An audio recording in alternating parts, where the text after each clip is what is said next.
Now then folks, good to be back out pigeon shooting. I've just come and joined Sam. He's just down to his side. Hey up. Oh, bollocks. Got a pigeon coming in the decoys.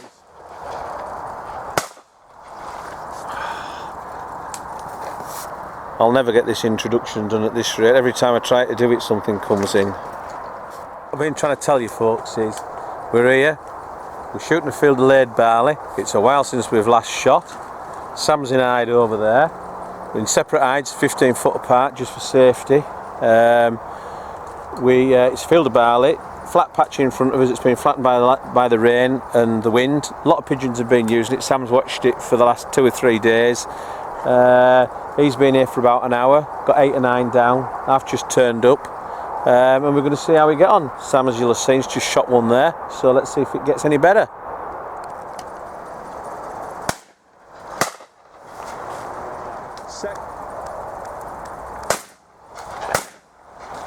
The other one's flapping off. Oh, well shot. Thought I was going to get away on you then. Coming back. Oh, they are.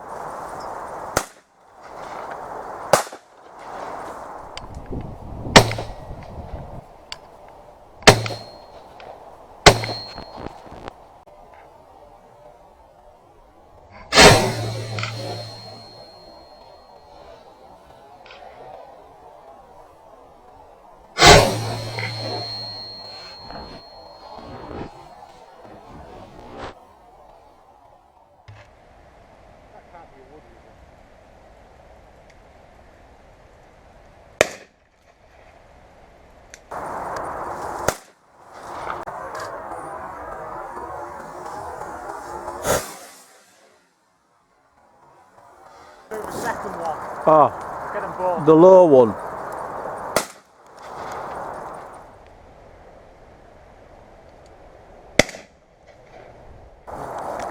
So I'm just having a quick pick up for us there. Just got a couple down in the patch. Really important to shoot them over the patch, where the patch, I mean where the crop's laid, which is what we're doing. Not got a dog with us today. We never use a dog on the laid crop. When you're on barley, the ears off the barley have barbs on them, and they can get in their ears, their eyes, up the noses. They can also get in the toes and cause infections and soreness in there. So, you know, you've just got to be careful about what you shoot. You've got to make sure that you shoot it in the laid patch in the crop, which just says out there. You've got to make sure you shoot them and you drop them in there so you're not doing any damage to the crop. Touch wood, we've picked everything that we shot. I think that's 20 Sam's just picked now, and by being careful, one of us marking, one of us shooting, we've picked everything. So it's just be sensible really when you're shooting over laid crop. There is a skill to shooting, just shooting them in and over that patch there. Just don't be greedy trying to shoot long stuff that's going to drop out in the crop that you're not going to pick. It's just not it's not ethical to leave shot birds behind. They need to be got off the field if at all possible and go into the food chain.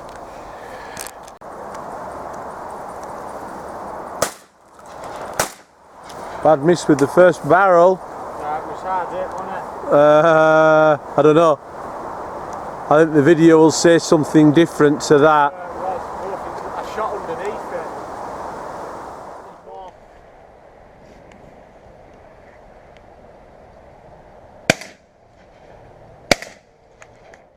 it. I'll shoot this one and then you shoot after. I'll shoot this one, you shoot the rest, because I've got the GoPro on.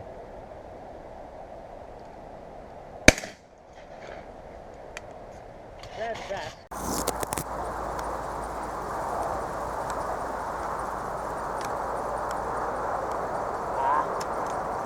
He kept turning towards the hedge, he was going to get it. There you see folks, sensibly, I'm talking to the camera Sam, I'm doing, yeah, what you're seeing there folks is that just sensibly left, came to the decoys, skirted the decoys and just banked away high-ish. Sam left it because he wasn't going to drop it in the flat patch, and as I've said before earlier in the video, there's absolutely no point dropping a pigeon and dropping it in a standing crop where you're not going to be able to pick it up, because we're not using our dogs. Don't use them in the barley. The ears off the barley have little barbs on them, getting their eyes, up the nose, in their ears, and they also cause abrasion between the pads between the toes as well. So not a great idea to use them. The sensible thing is to drop them on the flat laid patch and use your skill to do that.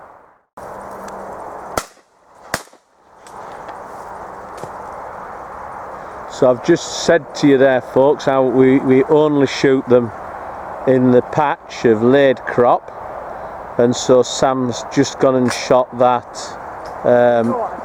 Not in the laid patch because he missed it with the first barrel, then it's fled off. But what he has managed to do is managed to drop it smack bang in the tram line. So he's going to be able to walk up the tram line and pick that up. So he won't do any damage to the crop. Get a mark on it. Yeah.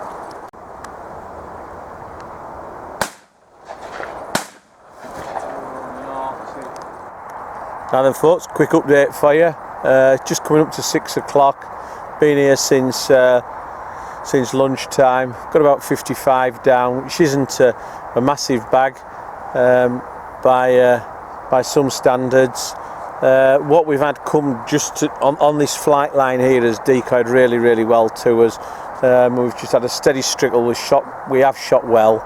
There's not a lot got away, but since Sam scouted this yesterday, the bulk of the birds have taken a flight line about 400 yards over in front of us and are heading way out, nowhere near us. There's been a hell of a flight, hundreds going in and out that way. We've hung on because usually where we're at now, there's a flight comes back through here, and often they'll drop in and have a quick feed on the way back into the roost on a night time. So we're just hoping that's the case. It's been a steady little trickle at about 10 birds an hour, which isn't going to set the world on fire, but it's an enjoyable, nice, steady day. We're doing a good job keeping pigeons off here, stopping them building up on here, and having some good spot into the bargain as well. So we've had a good time. It's been, it's been enjoyable to be back out.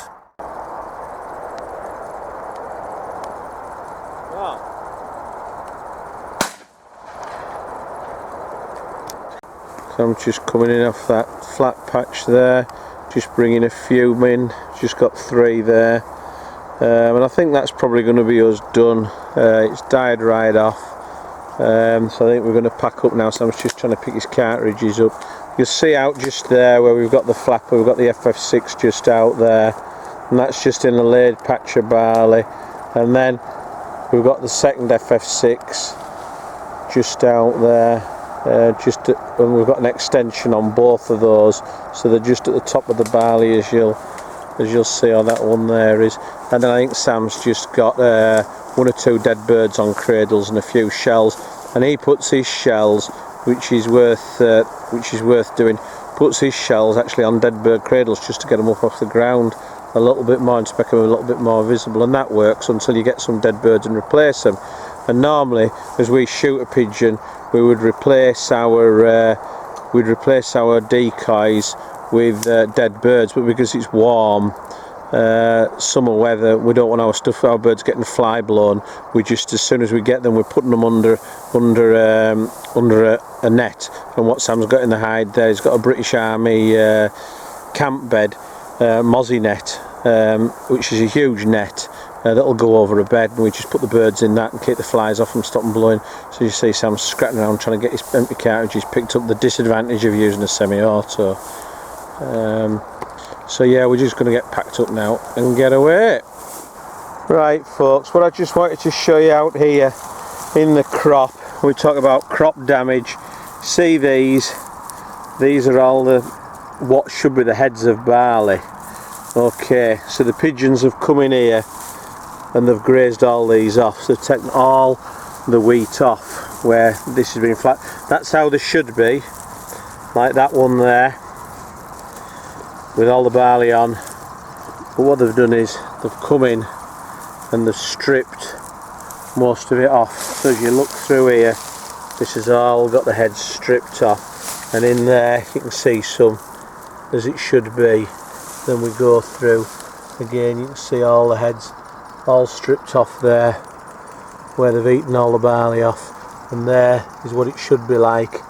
So in this particular area here, we've got about probably 75% of the heads have been grazed off, and then we've got a small percentage that haven't, and that's how obviously it should look. That's the standing crop, which obviously they can't get to, but this laid stuff here, like I say, they're just, grazing it all off, and you can see it as we go through there, and they've grazed all this patch off, or a great chunk of this patch off. And this here where it's just starting to go down to our side where they haven't, they will very soon be at that, and to the side of it, that's where they've grazed it all off. So Mr. Packham, that's what happens if you don't control pigeons. I'm just getting all the kit sorted out, a few shells there going in, now we've finished. 2 flappers, got 2 FF6s, 2 batteries, 12 volt 7 amp hours, and a spare one over there, extension pole for the flapper, a few dead bird cradles there, hide pull, 2 guns Sam's got. I had to bring him a new gun out. I brought him his semi-auto out. He was using his over and under to start with, but found out he couldn't hit a cow's ass with it. So I brought him his semi-auto out. Don't normally use a semi-auto on laid crops, and at this time of year, because you look up here, you look at all the cover, and it's an absolute pain just picking your cartridges up if you're using a semi-auto.